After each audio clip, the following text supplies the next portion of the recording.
to both. So without further ado, it's a great pleasure to introduce this afternoon's keynote speaker, Assistant Professor Kevin Schnepel. After starting his career as a humble accountant, Kevin received his PhD in economics from the University of California, Santa Barbara in 2013. His primary dissertation, which was published in the Economics Journal, investigated the impact of job opportunities on the probability of returning to prison. This influential work demonstrated that changes in labour market conditions have a much greater impact on recidivism rates than criminologists and economists ever previously thought. After completing his PhD, Kevin spent the next 5 years as an assistant professor at the University of Sydney's School of Economics, where he not only made further major contributions to the literature on crime, labour and environmental economics, but he was also the recipient of multiple teaching awards, including the University of Sydney Dean's Commendation for Excellence in Teaching in 2015 and 16. In July last year, Kevin was appointed an assistant professor in the Department of Economics at Simon Fraser University in Vancouver, Canada, and he's joined us again today and going to be presenting a paper looking at two natural experiments in the US where there were abrupt changes in the probability of diversion from the criminal justice system.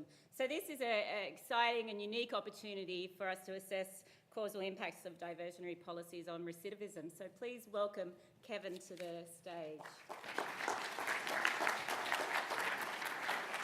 Thanks. Okay, so thank you, Suzanne. I'm going to take a picture of you all because my friends are, especially the academics, are quite skeptical and they won't believe me unless I have evidence. There we go. Thank you. Okay, so I'm first going to read a little story and before I get into my presentation. So this is my first keynote, and that's why I wanted to take a picture, and maybe my last, you never know. And so before I start my presentation, I want to start with a quick story as to how I got here, or why I believe I'm here on this stage. So it was nearly Valentine's, and this is the only thing I'm going to read from, I just want to get it right.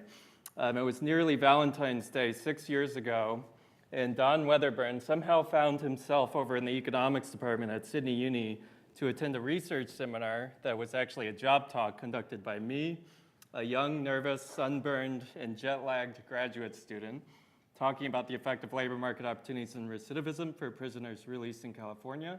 And now, if you've never been to a seminar in the economics department, or if you ever have been, you won't be surprised that the scowls, rocks, and tough questions started being hurled at me before I got off my title slide.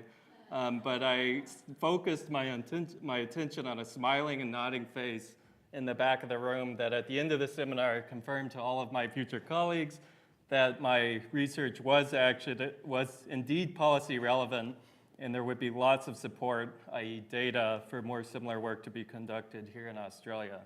And so from that day, Don, Jackie, and Suzanne at Boxer have been incredibly supportive of my work and supportive of honors thesis projects that I've supervised using their great data, and it made a great place for me to start my academic career. And so I'm very grateful for this support, including this opportunity to talk to you today. And since this might be the last time, depending, I guess, on the bathroom situation, that we're all in the same room together, so I just wanted everyone to commend the Boxer team and the Griffith University team for putting on such an excellent conference and allowing researchers to showcase their work to policymakers and other academics making much of this research possible. So if you'll join me in thanking them for putting that on. Okay, so now I'm ready for my slides. Okay, so the subject I'm talking about today is about diversion. You may be here in this room because of the title, or I saw in some of the advertisements I was labeled or advertised as a professor at the University of Sydney. There's been a few changes to the program. The actual talk I'm giving is not as general, kind of appealing talk about diversion. It's about evaluating the causal impact of deferred adjudication on reoffending and employment outcomes over a 10-year period following the first felony property drug charge for defendants in Harris County, Texas, using a fuzzy local polynomial regression discontinuity design. And I'm not a professor, I'm an assistant professor. And I'm no longer, I am affiliated with the University of Sydney, but I'm now at Simon Fraser University, all the way in Canada. And thank God there's criminologists in the room that actually know this is a real place that exists. So in all seriousness, it's somewhere in between, I guess. I've modified the title a bit to evaluating the causal impact of diversion on reoffending and employment. And I think that this is going to be in the context of a county in Texas, a very highly populated county, and I'll talk about that. But I think it should be generally interesting to people, interested, both policymakers and academics interested in how diversion away from conviction and away from certain punishments in the criminal justice system can impact defendants for a very long period of time. I want to note that this work is joint with Mike Mueller-Smith, who I've seen his name cited in some presentations today. He's at the University of Michigan, and he's doing a lot of incredible work on the impact of incarceration on employment and reoffending, as well as he's involved in a huge project in the US that's actually taking US individual level census records and going state by state and linking that to criminal justice records to learn more about the effects of criminal justice policies on outcomes that we're interested in. So I want to plug the incredible co-author there on this project. So to get you in kind of the mindset of the context, and again, I think this is going to be generally appealing and not specific. The results in the analysis is specific to this area, but we're evaluating things that are very common across the US and a lot of other jurisdictions across the world. So our setting today is going to be Harris County, Texas. This is the 5th largest metropolitan statistical area in the United States at about 6.8 million residents. So this is the Houston, or the county that Houston sits in. And it's the 3rd largest county jail system in the United States. And so it's a very important kind of contributor to national crime statistics in the US. Our sample, what I'm going to be talking about today, is looking at first-time felony defendants, and we're limiting it to certain charges that are affected by changes in policy. And so we're going to be looking at about 30,000 individuals in one case and then about 50,000 in another. And you'll see a lot of pictures that will help describe this sample and what we're talking about. To back up a little bit in terms of why diversion, I just realized I have a screen here, so I'll stop looking up like this. First keynote, so forgive me. There's even a time clock up here, so this is a treat. Okay, so criminal justice diversion programs are a growing strategy, and I think that would be true here in Australia and a lot of other places. And I'm not going to, there's a lot of different kind of ways you can think about diversion, and a lot of you study and have presented on certain types of diversion programs. The programs I'm going to be talking about today are essentially a way to provide offenders a second chance to avoid the mark of a felony conviction. I'll describe this in a lot more detail, but one thing that's important to note is I think the massive growth in these types of programs in the US, and in particular in Harris County, and a lot of times it's motivated by just necessity in some sense. So it's a triage strategy to manage kind of the congestion in the court system and the overloading of kind of criminal offense caseload and over, not enough beds in the jails and things like that. And so we'll talk about specifically what the motivations were for our changes, but in general, I think a lot of these diversion programs are motivated by cost considerations at the county level or at the state level or at the national level. Diversion has many different shapes and sizes, and it can happen at different stages in the criminal justice system. So, for example, cautionary schemes in New South Wales, where police are diverting individuals at that initial contact away from, potentially more severe charges or punishments. At the prosecutorial level, in terms of plea agreements and diverting individuals away from certain types of punishment, as well as at the court level. An example of this would be drug courts. Our form of diversion is something that's actually fairly common, very common in Harris County and common across other jurisdictions in the US. And it's going to be, it's the official language in Texas, it's called a deferred adjudication.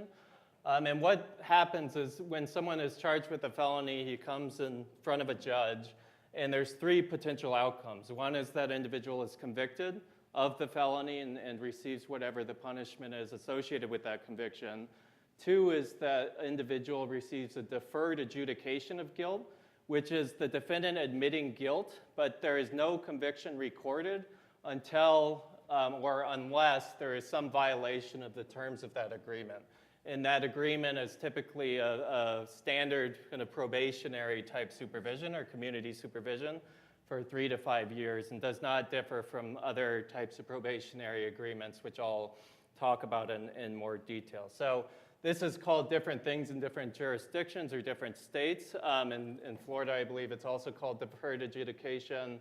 Court deferrals is often used to describe these types of agreements, and I'd love to hear in the discussion about things that might be similar here in Australia. And I'll talk about why this type of diversion I think is particularly interesting.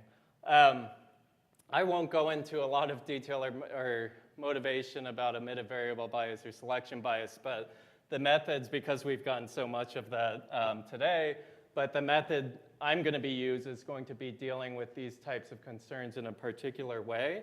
And the comparison of outcomes between those diverted and those not diverted is difficult for obvious reasons in terms of the unobserved factors that the judge might observe or the prosecutor in charge might observe or the police officer are not observable to us when we get all this great administrative data. And so if we're comparing those who are diverted or those that get these deferred adjudication agreements and those that don't, then we might be or attributing some of the differences in their outcomes to factors, to some of these, to the treatment, whereas they're actually driven by some of these unobserved factors. There is some prior research in the criminology literature, and there's lots of other studies that I'm not citing on this slide that looks at diversion and does these types of comparisons and controls or accounts for some of these confounding factors by including observable characteristics in the regressions, but we're going to be using, I think, a more compelling strategy to tease out the causal effect of diversion in this setting. And so can we use an experimental methodology? A lot of what I'm talking about today, and I'll talk about this more when I'm going over the mechanisms of why I think we see the patterns we do, but conviction is a really important part of this and the effect of a conviction in terms of the labeling and stigma effects of a conviction. And so there have been studies that have measured the causal impact of a conviction using fake resumes or sending out applicants to apply for jobs that have and controlling their characteristics, randomly assigning kind of that mark of a conviction to certain applicants and then evaluating how that affects job opportunities. That's not necessarily available in this setting. And then other studies, including the one by my co-author Mike, has used random judge assignment. We've seen there's a lot more of this in New South Wales that I should add to this slide as a quasi-experimental research strategy to identify the causal effect of these different types of treatment. And so what I'm going to be talking about today, and I hope this talk is kind of lights some light bulbs in minds of people that are working with the data and policies in New South Wales as to potential methodology that can be used to evaluate the causal impact of a program, a retrospective evaluation of a policy change that's happened in whatever your field of interest is. And so what I'm going to be using today is a very sharp change in the probability a defendant gets a diversion agreement or is offered a diversion agreement to then uncover the causal impact of diversion. And the nice part about this strategy, and it's, as I mentioned before, it's a regression discontinuity design. I won't be using a lot of technical jargon or terms, but the really nice part about this identification strategy is I can just show you pictures, and I can describe the causal impact of this treatment or these programs through visual evidence by comparing outcomes of people before and after these sharp changes in the probability of diversion. And so it's a very compelling strategy. It's one of the empirical strategies I love teaching the most because it's very intuitive, and I think it makes sense, or it can make sense to individuals that have no background in econometrics or training in econometrics. And so we're going to be exploiting this sharp change that produces a natural experiment to measure the causal impact of diversion in our case in Harris County, Texas. And so this is and I'll describe exactly what is in these graphs because we're going to be seeing similar plots throughout the presentation. What we have here is two different time periods in Harris County, Texas. And what's on the horizontal axis here is the date at which, think of it as the date at which someone shows up into the courtroom.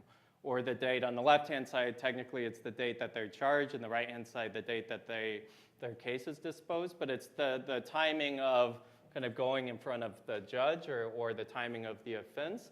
And on the vertical axis here is the probability that the individual is receiving a diversion, and the vast majority of the diversion here is these deferred adjudication agreements.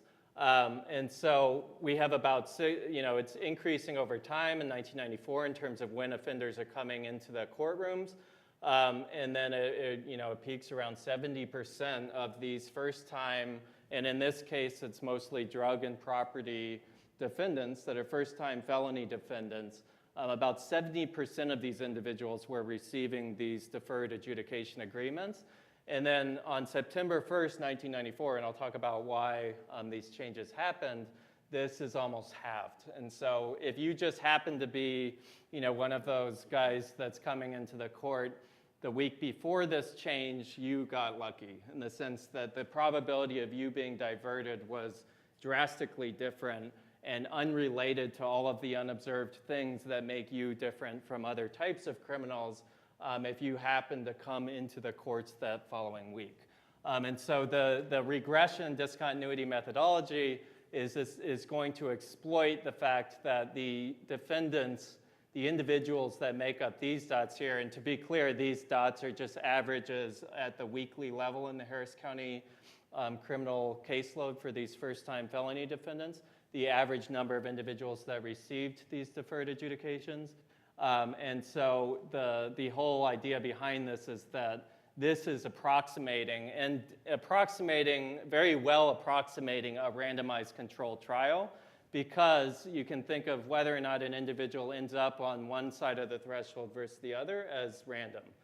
Because it's just, when their case is getting processed or when they happen to be coming through the courts. There's some concerns about, offenders manipulating what side of the threshold, but in this case, there was no opportunity to kind of shift individuals from one side to the other. But this research design is going to mimic or be very close to a randomized controlled trial. And the real powerful thing about this methodology, I think, especially in the criminal justice world, is this type of stuff happens all the time. So you might have seen similar pictures like this in your own data with, whether it be in the box art data or looking at court data. And we can learn a lot from this type of data, going back and using these data sets to learn. And essentially, it's a lot cheaper and it's a lot easier to do these types of things than running randomized controlled trials. And so I would encourage you to think about if there's an area you're interested in evaluating our program, have there been any really sharp changes in the provision of that program, the opportunity for individuals to participate in that program, and if so, think about using one of these strategies. It does require a lot of data, a lot of observations around the threshold, but other than that, it's a pretty easy identification strategy to implement. So just note that in 1994, we had a very, very large decrease in whether defendants were getting these deferred adjudication agreements. And in 2007, 13 years later, we see a very large, and quite remarkably similar in magnitude increase in the use of these deferred adjudication agreements. And you can think of everyone that's not getting one of these diversion agreements as getting a conviction. So those are the ones that are getting the felony conviction. So the felony conviction rate went from about 30% of this caseload to about 60% of this caseload overnight, essentially, from 1 week to the next, and in a similar pattern over in 2007. And so throughout this presentation, you'll have to be looking at kind of pairs of pictures consistently, and just remember, and sometimes I'll be talking about the effect of diversion, so I'll be flipping the sign that you would expect moving from the left to right in terms of time on the left-hand side, but throughout, just remember these pictures, and I'll show them to you again in terms of this is the change in treatment. And then we're going to map. Essentially what we're going to do is look at what happens to outcomes for individuals on each side of this threshold, and that's why it's so great, because I can show you a lot of pictures that depict this. Okay, so just getting, and I'm not going to give you a lot of details. If you want to talk after, if you have questions about specifically what happened, I can talk about this for an hour. But what happened in 1994, there was a reform of the criminal justice code, and a lot of the ways in which it was reformed was effective or implemented earlier than September 1st, 1994. But the key thing that changed on this date for our first-time felony defendants of these I'll talk about which class of offenses, but the ones that were affected by this change, what happened was the way in which the law was changed, it was now requiring, so certain types of offenses were reclassified into a new class called state jail felony offenses, and a conviction of those types of offenses then required a probated incarceration. So essentially, it was a reform trying to reduce, I guess, or get smart on crime and incarceration in Texas in a time when the incarceration rates and overcrowding rates were a concern, but there was this unintended effect in the sense, and this was anticipated by the prosecutors, but what happened was because of this reclassification, the prosecutors, if they wanted to give these individuals that had these felony, drug, or property offense charges a deferral, they could no longer enforce that deferral with any sort of incarceration penalty with the violation of the deferral. And so that from the prosecutor's perspective, they thought there's no reason, they thought it would be much less effective to have these deferred adjudication agreements and instead just started convicting or using this new type of conviction that would also put these individuals on probation.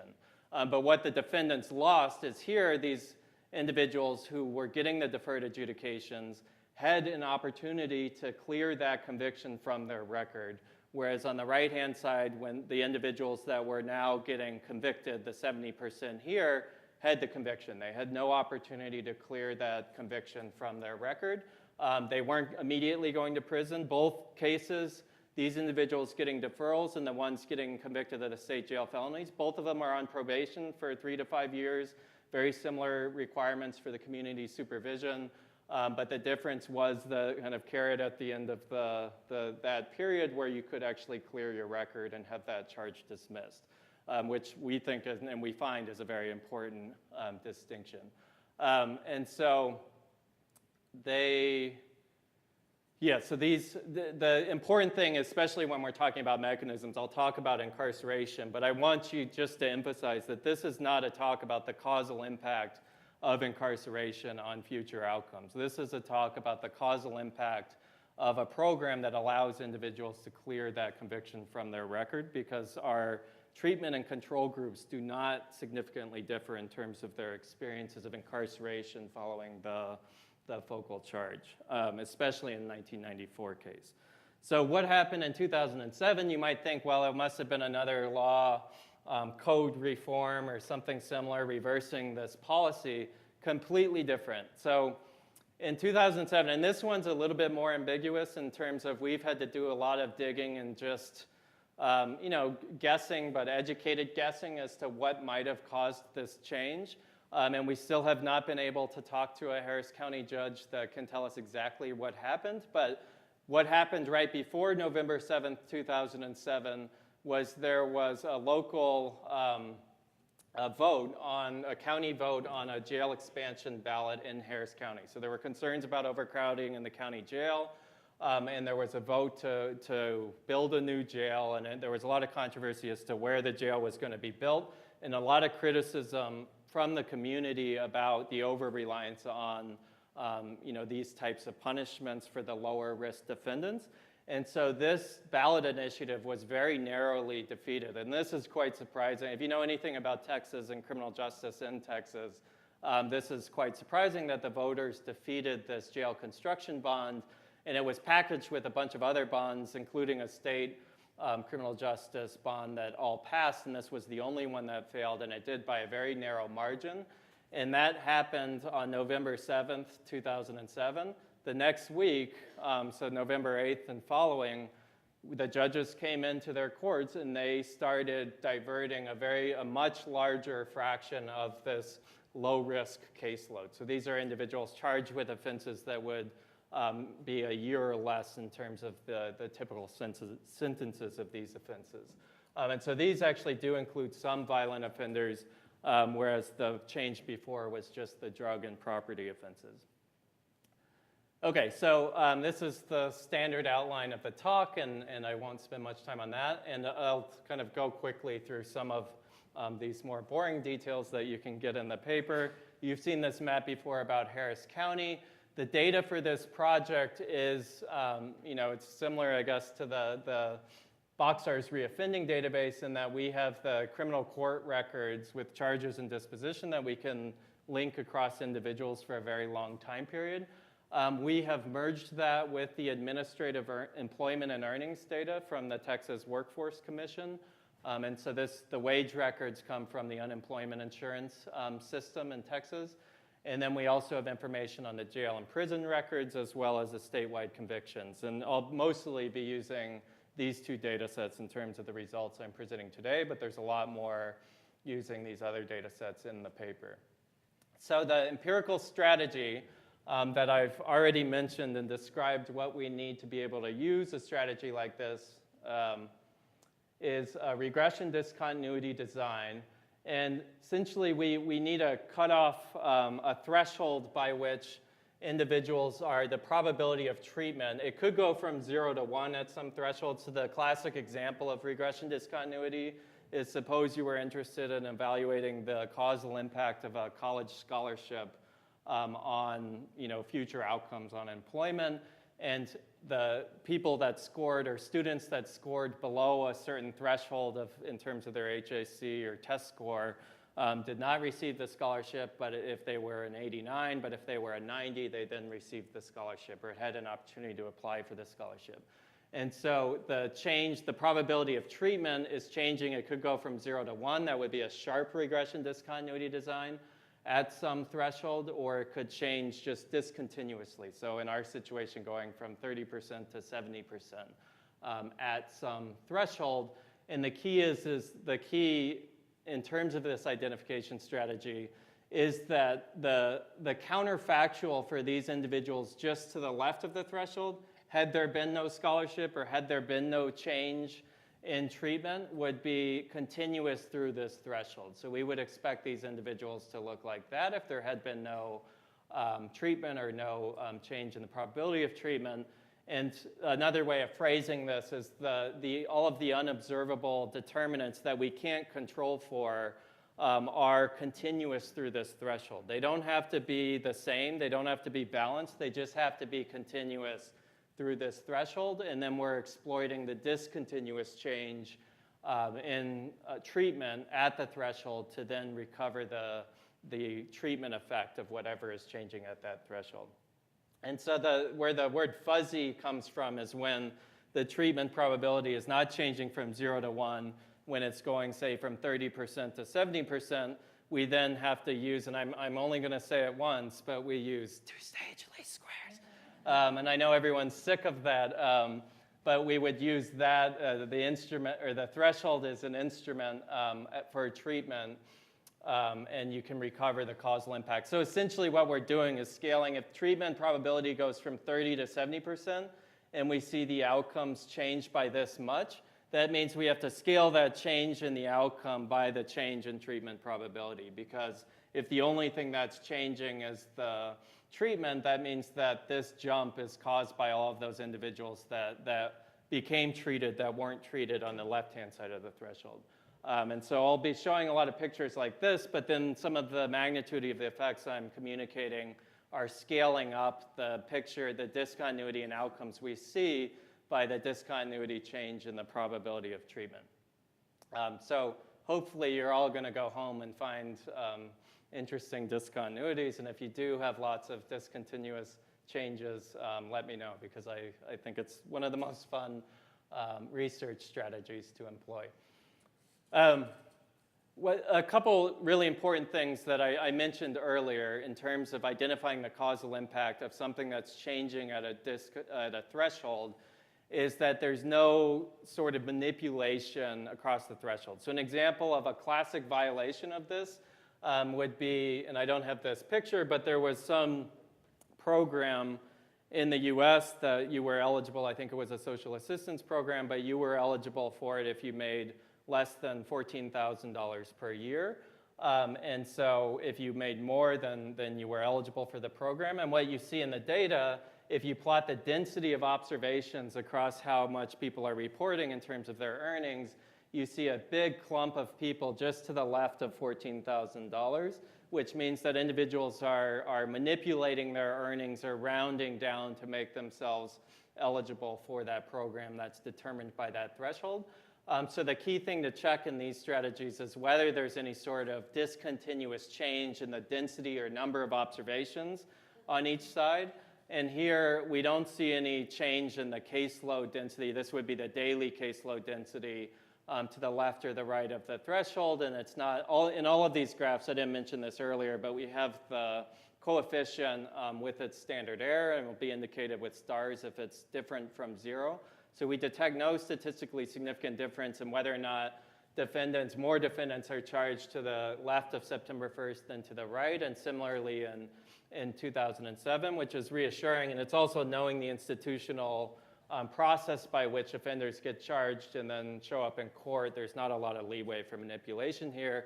And the other thing to mention is that deferral was still available to the right of the threshold. It was just available in a different format in terms of what could be used to enforce the terms of that community supervision agreement in 1994. And similarly in 2007, there's no reason that individuals would be shifted because judges still had the ability to use these types of agreements. They just stopped or started using it a lot more. Another example of things you would do in an RD, and we have this for lots of different observable characteristics in the paper, but just to illustrate one, here we're plotting the average number, so again at the weekly level, the average number of prior misdemeanor convictions for individuals on each side. So if there was manipulation or sorting to one side or the other, or if there were other things going on, other policies going on that you think would affect the composition of the caseload that is showing up in the courts, you would expect discontinuous changes in some of these observable characteristics. So just like in an RCT, when we run a randomized controlled trial, one of the ways to test whether the randomization was effective is we're looking for balance in the observable characteristics. And then that provides us support for our assumption that we have balance in all of the unobservable things that are related to the outcomes we're interested in. And so here we're this would be the RD way of checking for balance or continuity in these observable characteristics across these thresholds. And so for this, this variable that's a very strong predictor of future criminal activity and probably a strong predictor of how individuals are treated in the courts is continuous through this threshold, which provides us reassurance that all of the unobservable things are also continuous through this threshold, these date thresholds, in terms of when the practice of diversion changed discontinuously in Texas. So we can look at race, we can look at age, gender, and a lot of other observable characteristics, and we don't see any sort of concerning discontinuities. Okay, so now I can get into the fun part, the results. I'm just going to read, this isn't an outcome variable, this is the treatment again. I'm just recalling your memory of what happened in each of these cases. About a 35% decrease in the use of diversion, or this, I guess 35 percentage points, I should say, decrease in the use of diversion in 1994, and a similarly sized increase in 2007 following the failed jail expansion ballot initiative. One thing I forgot to mention in terms of this failed jail ballot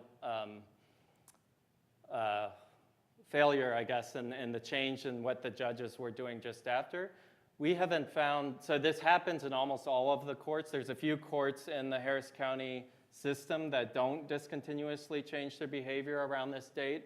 What I think happened, there probably was a conversation, a lunch, or a memo that went out to the judges saying, this is what happened, this is now how we're going to deal with these types of cases. That's kind of what we see in the data, but we haven't been privy to that memo or whatever that communication was. And so that's what I think was going on there.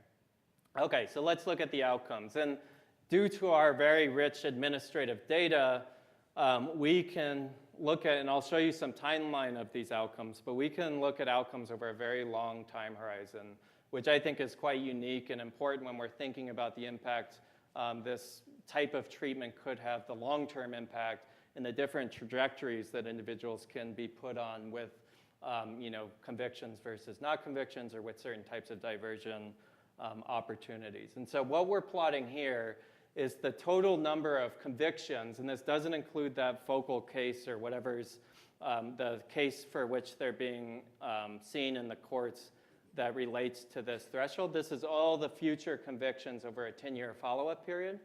And what we see here, and it's a little less clear in terms of the treatment, but remember there's going to be a lot of noise in these outcomes and a lot of variation in how individuals are doing. But what we see clearly here, and you can see this by this difference or this jump in this line, is the average number of convictions for those that had this higher probability of diversion in 1994 is clearly lower than the average number of convictions for those that faced a much lower probability of diversion following September 1st, 1994. And the magnitude of this, and so this is where I'm going to flip the sign on you, because what we're doing on this left-hand side is the probability diversion's going down, but to flip this around to think about what is the causal impact of diversion, you would think about comparing the people on the left, just to the left of this, to people just on the right. And so this discontinuity, or this natural experiment, suggests that the causal impact of diversion is a decrease of 1.6 total convictions over a 10-year period for those individuals that have this, are on the left-hand side of this threshold. So that's scaling up this difference by this difference in the probability of treatment. And that's a 76% decline in the total number of convictions over that 10-year period. In 2007, we see similar kind of jump down in terms of the total number of convictions we see for individuals that just happen to be lucky enough to be coming into the courts following that election.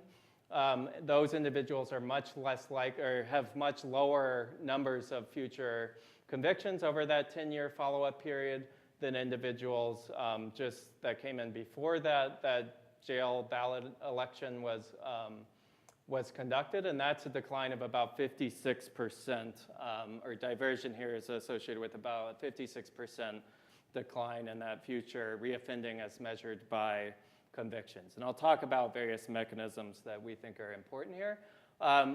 In terms of reoffending, I think it's so in the case of the 1994 natural experiment, we actually can not only follow them for 10 years, we can follow them for 20 or more years into the future. And so if we look at the effects of diversion, and we look at the cumulative effect on the total number of convictions by year, we see this, that it's most rapidly increasing in that 5-year period that does happen to coincide with, say, their community supervision agreements, but it continues to grow. And so there's and we'll see this with the earnings picture as well, the individuals that got diverted after 20 years are on average having 2 or more or less convictions over that 20-year period.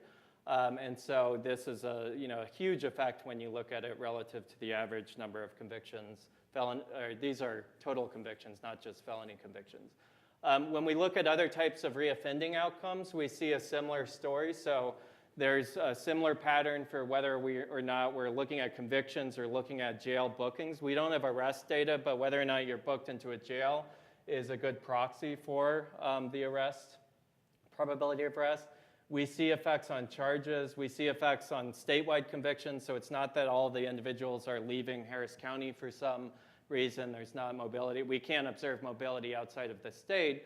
But this provides reassurance about any sort of differential mobility that's caused by treatment, which would affect whether or not we're seeing convictions in the Harris County data. One thing I want to note is that the magnitude, and I won't be presenting the coefficients on these, but the effects are similar, but the magnitude does increase. The treatment effect of diversion is strongest when you're looking at things like convictions. And a little bit lower when you're looking at outcomes like jail bookings. And we think this is an important thing to think about in terms of one of the mechanisms, which is maybe more of a mechanical mechanism, is that if I have a prior felony conviction, I am likely to be treated differently in the court system. So conditional on arrest, 2 individuals that are arrested, one has a prior conviction, one had a deferral but got that conviction dropped because they successfully completed their deferral, or even if they're currently on a deferral, the judge and prosecutors and maybe even police might be treating those 2 and are likely treating those 2 individuals differently and are responding to prior histories in terms of how they're implementing future punishments. And so that's part of the pattern we see there. But I want to emphasize that we do see effects on jail bookings, which gives us reassurance that there are these underlying behavioral, potential behavioral changes in reoffending type behavior that's caused by this diversion treatment. Okay, so the next important outcome that we look at is using this administrative employment and earnings data. And these pictures are, depending on how you look at it, you might see a bigger effect or might not see as big of an effect, but these methodologies that we use are designed to most accurately estimate the change in outcomes we see right at that threshold using the data going away from the threshold. One thing I didn't mention previously is you might wonder what are these lines, these dashed lines. This is just an indication. So we're using a very data-driven process that's optimally selecting the bandwidth, so the amount of data to use to estimate these jumps. And so these dashed lines indicate for the outcomes what bandwidth is being chosen by these data-driven methods and these very technologically advanced methods to optimally use so it's a trade-off between the amount of variation and the farther away you get from the threshold. So the farther away you get from the threshold, the more biased your estimate of that jump might be. So it's looking at the number of observations as well, the variance in those observations and selecting those bandwidths. But the main point here, and we don't see a statistically significant jump here, but the magnitude suggests that the effect is similar, is we see a decrease in the average quarterly employment as looked at over a 10-year follow-up period. And this decrease is much larger than it might look in this picture because then again it's scaled up by the probability of treatment or the change in treatment. And so the actual change in employment is going up by about 20 percentage points, the average quarterly employment, and it's a change of about 54% from the average. And here in the 2007 threshold, again, our method is not allowing us to precisely say this is different from 0, but the magnitude of the estimate is actually quite similar in that we're seeing a 16 percentage point. Our best guess is there's a 16 percentage point increase in average employment for those just to the right of the threshold. And this is just to highlight why, you might wonder, why are we doing 2 natural experiments here? Part of the advantage here is I think it provides, it's all within Harris County, but it provides some external validity of the underlying treatment effect that we're trying to estimate, right? So we have 2 different time periods, treatment changing for 2 different reasons, but the type of treatment is very similar, and we're getting very similar patterns in terms of the outcomes we see for the associated with treatment in both of these cases. And so if we look at the cumulative impact of diversion on years of employment, looking at this 1994 change, and again, mapping that out to a 20-year period. So this is adding on kind of the number of years of employment at each follow-up year. We see, it growing fastest in those first 5 years, but then continuing to increase. And so at the 20-year mark, so in 2014, these individuals just to the left of the threshold who were lucky enough to have a higher probability of diversion, on average have 4 more years of employment. If you look at earnings, these differences are very important and very large. 4 more years of employment at that 20-year mark. And this is on a baseline of about a 25-30% average employment rate for this group. So it's a group that has very, very high rates of unemployment. And so this 4-year difference is enormous in terms of what these defendants that happen to be just on the left of this threshold look like way down the road 20 years later than those just to the right of the threshold that faced a much lower probability of diversion. The mechanism, so that there's lots more results in the paper. We look at earnings, we look at different ways of measuring earnings, whether they're below or above the federal poverty level. Employment stability, so we look at longer spells of continuous employment or continuous earnings or employment at the same firm. And across all of these outcomes, it suggests very large and important labor market improvements associated with that opportunity to clear your conviction record with a deferral or a court deferral. Okay, so mechanisms, and then I'm almost to the end, and then can take, I'd love to hear questions and have a discussion about maybe similarities in Australia, and can answer any sort of technical questions or about the context, institutional changes here. Some important mechanisms that you might be thinking of. One is general deterrence. And so this is something we can't say a lot about, but is important when thinking about if in the long term, I guess, in terms of how behavior might be affected. So diversion, or a higher probability of diversion, lowers the expected costs of committing a criminal act, whether it be a property or drug felony charge in the case of 1994. And so there could be general equilibrium or general effects in terms of increases in those types of behaviors if defendants are aware of, us economists, and I'm not going to push this story, but we like to think of these, rational agents that are weighing the costs and benefits of committing crime. And if that was the case, if everyone was behaving that way, then we might expect a lot more individuals to engage in those activities if the cost of those activities has declined. One thing that, and I won't go all the way back, but if you remember, if this was going on and if this was discontinuous at this threshold, so all of a sudden the criminals have perfect information that the probability of diversion decreases in 1994, you would expect the total number of cases for those charges to also decrease right after that threshold. And so, of course, we don't expect that information to flow that quickly to defendants, but this is something at least to keep in the back of your mind as a potential mechanism by which diversion or changes in the probability of diversion could affect offending at least. Another mechanism would be, and this was mentioned earlier, the specific deterrence by Anais in her excellent presentation, is the specific deterrence. And so does the experience of a conviction plus probation or a conviction plus some jail time actually scare individuals straight, in the sense that that makes them less likely to reoffend in the future? And if that was the case, we'd be concerned about this change in diversion, in the sense that individuals are getting off easier, and so therefore maybe they're more likely to engage in criminal offending. That's the opposite. So this mechanism would work in the opposite direction that we see actually in the data. So we don't see evidence of that, or if anything, there could be that happening, but the benefits associated with diversion are obviously outweighing any sort of mechanism going in that direction.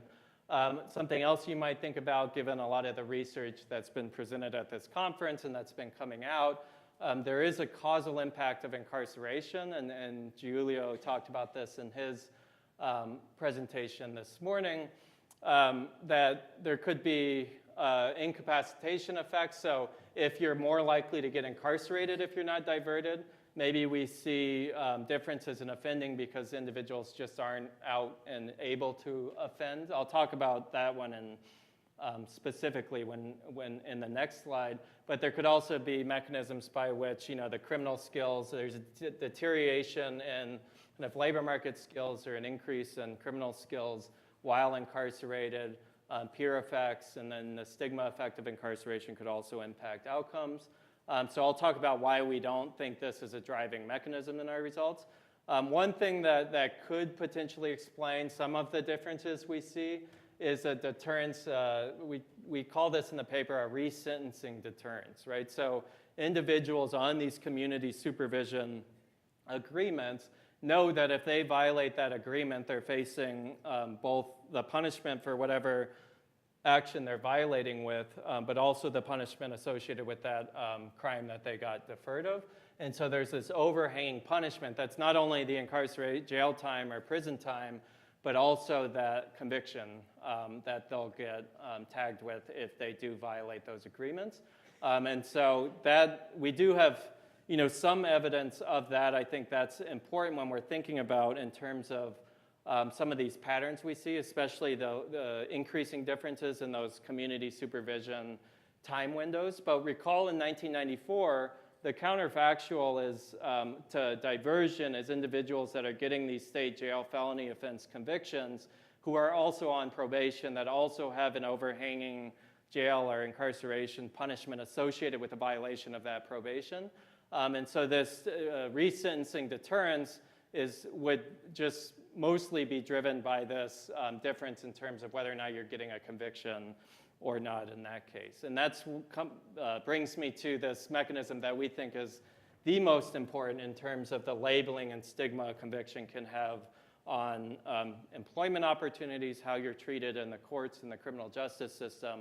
That's what all of our analysis is leading to as the primary mechanism going on here, which I think may be a little bit different in Australia. The US is a place where conviction records are very hard to shield from employers. Most employers are doing background checks, and it's a very visible and easily accessible information. And so it's the stigma effect associated with a felony conviction could be much larger in this context than you would expect in Australia or in other countries. In terms of the incarceration, the reason we don't think incarceration is a really important part of the story is that for the short term, so the first 5 years, in the 94 case, we don't see any large or significant differences in how many days individuals are spending incarcerated. And again, the group that's not being treated is going on probation. You do see a difference emerging over the long run, but remember that this difference is due to the higher rates of offending of those that aren't diverted as we go into the long run 20 years later. And so at least in the short term where we do see those differences in reoffending and employment, it's not likely that any differences in incarceration in terms of incapacitation or the causal impact of incarceration is driving those outcomes. And also in 2007, we don't detect any statistically significant difference in incarceration. Okay, so one more slide and then I'll conclude. One of the other things that we can do, again, our strategy, and this is the only table I presented, so be glad for that, and lots of pictures, but the sample we focused on were these first-time felony defendants. In 1994, there were not an opportunity based on the reclassification of the law. There was not a treatment for repeat offenders. It was only eligible for these first-time offenses of certain class. So we can't look there. But in 2007, some of the judges, or there was some effect on individuals that had prior felony convictions, so second-time offenders or third-time offenders.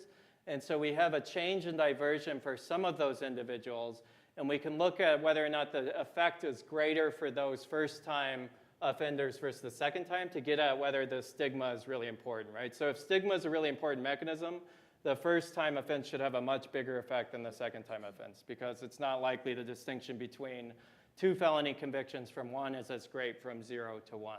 And so for the reoffending outcome, we do see a pretty big difference in terms of the effect. The employment is not as precise in 2007. The magnitude suggests a slightly larger effect, but I'm not going to overinterpret that, that difference there. Okay, so concluding remarks. Or things that first, a few key insights not presented. We do a lot of analysis of heterogeneous effects across different types of individuals. We find that the individuals that benefit most from this diversion treatment are those that you would expect to have the highest risk of reoffending. So these are the individuals that are more likely characterized based on their age, being young, male, and African American. And so these individuals, I think, this is a really interesting finding, I think, in terms of a program or treatment that's actually affecting or benefiting people that we think would have the biggest effect on in terms of future reoffending or may benefit the most from these types of programs. Joint determination of outcomes. So we also do an analysis where we're looking at the combination of criminal offending and labor market behavior and find a lot of individuals switching from this area of high rates of offending, low rates of employment to low rates of offending, high rates of employment. So these things are obviously not independent. There's likely an amplification effect. So if diversion or if not being diverted causes a second conviction, then that second conviction is going to have effects, and the third conviction is going to have effects. And so that's why you see these trajectories that are very different. And results are very robust. Just check me. Trust me on this. There's 42 pages of figures and tables in the paper, if you're interested, that demonstrate that. And just as a conclusion, I think this summarizes our results of our paper. The stigma labeling mechanism appears to be the most important. And I think this is really important. I want to end with this. We find one of the most appealing things about our findings in this type of diversion in terms of deferred adjudication is this is a diversion program that's essentially utilizing the resources already there in the criminal justice system. This is not creating a new expensive type of diversion focusing on certain types of offenses. It's just leaning on the community supervision and the probation board to I guess absorb these extra community supervision cases, which could be costly, but is most likely less costly than the alternative, especially when the alternative, or equally as costly when the alternative is also community supervision.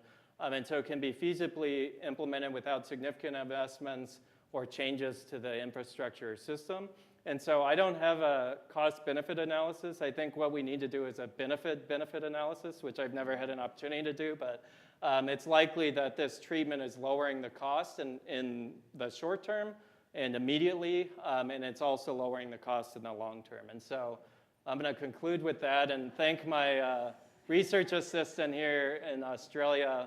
But thank you, and please email me with any questions, and I look forward to your feedback or questions.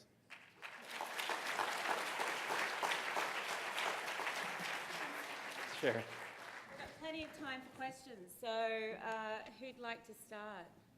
We've got 2 microphones. Sarah's got one down the back there, Jess, and then Yvonne's down the front. Okay. So we'll Where am I looking? Okay. Hi, Kevin. Hi, Kevin. So I wanted to ask you a question about like policy discontinuities, like the one you've done in your study.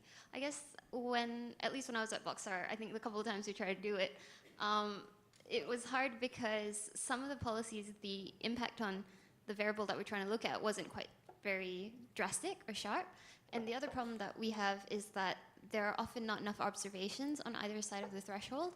And I can't remember if we have any other questions, but basically, what would you do in those kind of situations is my question. I mean, unfortunately, there's not some magic answer. I think if there's not enough data, or if there's not a sharp enough change, then this isn't really an appropriate method. It would be similar if we ran an RCT and we just had a really low sample size or a small treatment effect, and we weren't able to detect a significant difference from treatment because of sample size considerations.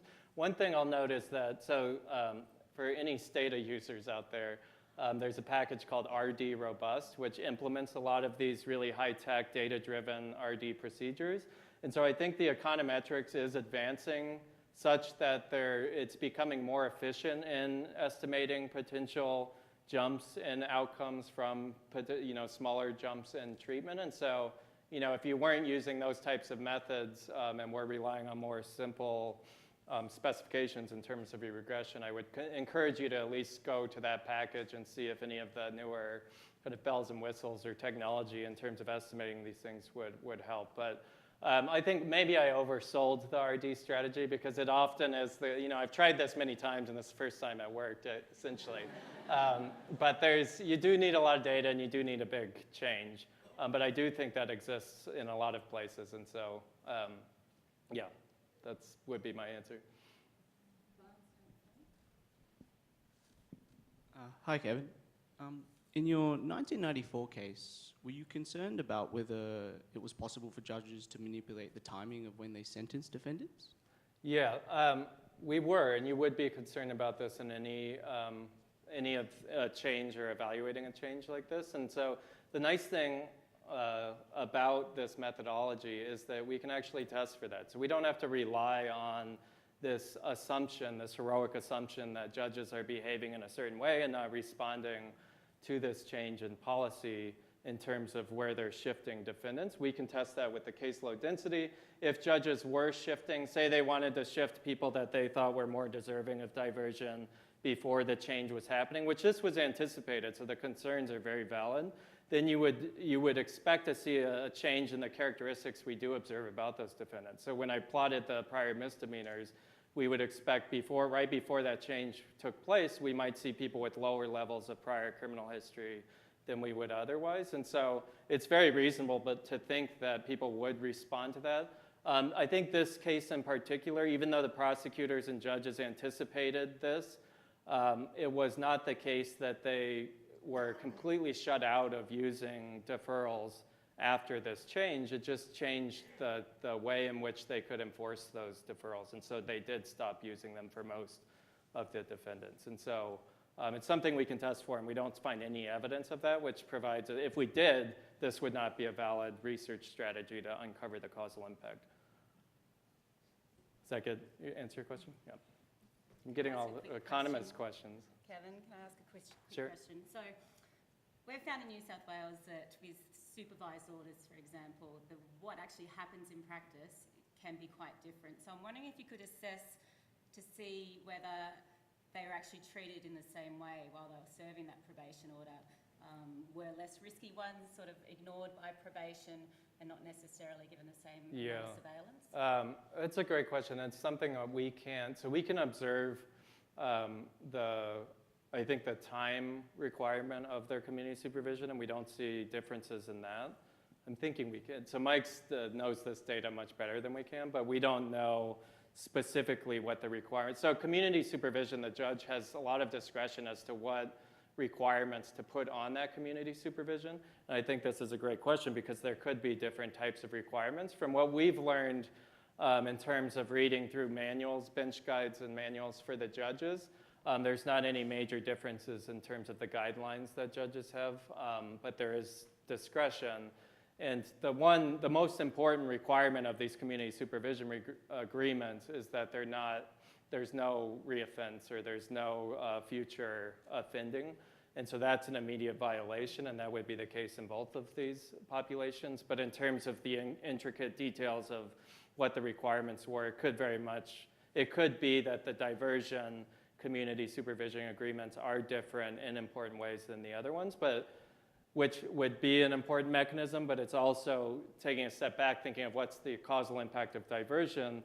That's part of being treated by diversion, is that you might have a different type of supervision or agreement, and that's also impacting your future outcomes. And a lot of these things, I think, would be, if for example, we only found effects on reoffending or criminal offending, I think these types of concerns would be much greater. But given that we also find effects on employment and things like that, that it suggests that there is some underlying behavioral change that's happening within these defendants that get diverted.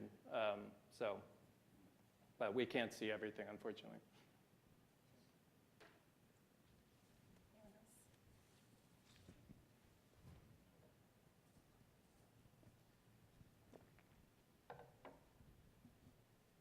Thanks for the paper. There's a beautiful symmetry to the two natural experiments that you put forward, so a decrease and an increase. I just want to invite you to maybe reflect on some of the differences between those two natural experiments, because from a legal perspective, there are some differences between the mechanisms at play in 94 and 2007. Yeah, no, that's a great question and something we've thought a lot about. And we think of it, I think we emphasize the similarities in terms of the treatment effects we're estimating between these two experiments, and that being a pretty powerful symmetry as you and also, oftentimes we think that increasing something might affect outcomes different than decreasing something. And so the fact that we see not only symmetry in the treatment, but symmetry in the outcomes and going both directions is interesting.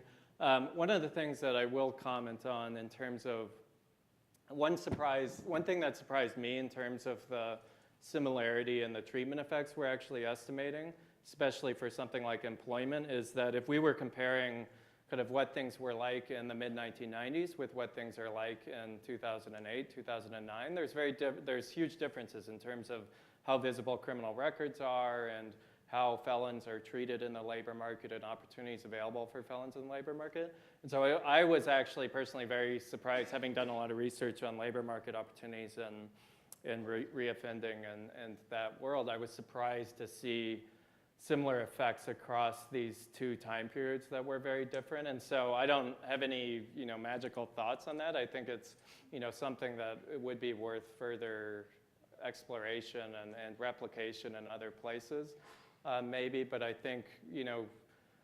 the typical economist's answer would be that there's some kind of theory there's some underlying parameter that's a causal parameter of treatment on these outcomes. And to the extent that they're similar, maybe we're getting closer to that underlying kind of true effect of a second chance or an opportunity to avoid that conviction. But I'm afraid I don't have many more insightful thoughts on these differences or similarities between the two. Just noting that we don't. So one thing that I did not focus on, because you can get kind of bogged down in the details in terms of 94 versus 2007. I described a lot of the effects we see and the big difference or the big changes on these court deferrals. In the 2007 experiment, we actually do see also an increase in case dismissals. And so that diversion is comprised of both deferrals and case dismissals. And we do a lot of exercises in the paper to try to compare the effect of a deferral versus a dismissal. And we find that they're actually pretty similar, which again suggests that the stigma labeling mechanism is the most important underlying thing going on there. And so, but that also could make, if we just had deferrals in 2007, maybe it would be a little bit different, and the fact that we have also case dismissals is dragging it up. So the comparison is limited, and I don't want to overinterpret this, but I think it's unique.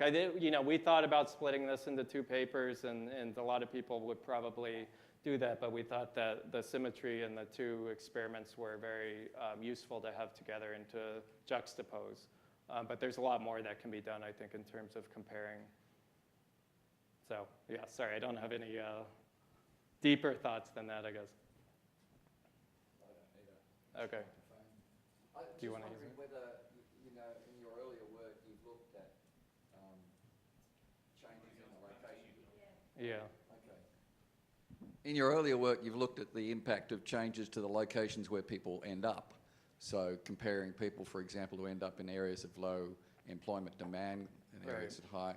So the people who are released from custody in these circumstances, are they free to go where they want, or do they have to go to some defined location? They would be. So there could be requirements in the community supervision orders that are location-based, at least within the county, I think. Yeah. But again, I think this would apply not just to those getting diverted, but also the convicted group that has probation, which in 94 is the case of not getting diverted. You're getting convicted with probationary community supervision. But again, we don't have the details of these specific requirements at the individual level. It's something we've looked through these guides, and I do recall seeing some sort of location. They could put requirements on that in terms of where they're locating. Right. But it's an interesting question, but not something that I know or have a lot of detail about. I was just wondering whether if you followed up your treatment group, that is to say those who were diverted, to compare those who ended up in areas where employment, none of them will Right. have a conviction, Yeah. right? Yeah. So some of them will be in areas where it's easy to get a job for reasons Right. unrelated to offending. Yeah. No, that's a great idea. I think if this was a statewide evaluation, there'd be a lot more power in that. But given that it's just Harris County, Yeah.